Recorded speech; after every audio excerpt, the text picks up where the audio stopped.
Penny Kwanchefo no Eneda Boaben Authentic Herbal Hospital ano Dr. Boaben Boahen Foster the Walking Pharmacopoeia. Ewo fonton from Jumedie so no Penny aba be church fasodia yenya ewo yenuaba ene ya tosodie mu no wachire mu e de achire. We dibi tosem ya fa no yoye yeah. Agosi unim ne scientific name. Yeah, never na akoso tuntum. Akoso tuntum yoye eni ni akosi. Cancer do na media ma sa no. Cancer do we ya friend black currant. Oh, okay. Black currant. Akosi ne ho na we yi na wo to atwene no. Ne ho we na we yi a wo to atwene no.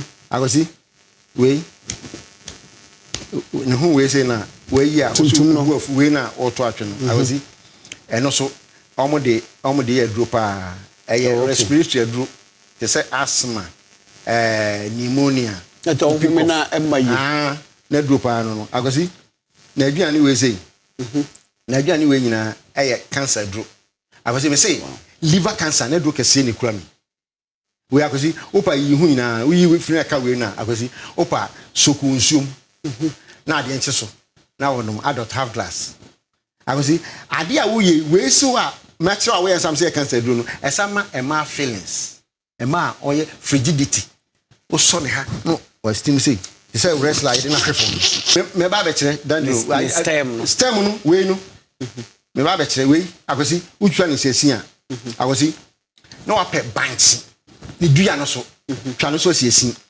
no ape pampuro bamboo eno so wo twa no akosi wonu a pekese jama du betimi dia toso betimi de lema toso akosi ehu awie na ben no na watwe adult half glass wonu mu a se wunchi lemon a akutu na edi etwi bucket ho na wachimbi agum akosi na sadru amachire eya ho ya obi a na poso ya ne ya obi a wo sickle cell dem bia onya pains na dru na machire akosi na wo sickle cell na wo severe pains they say arthritis osteoarthritis ni sade adin dia akosi wo de lemon no de ajeji na de begum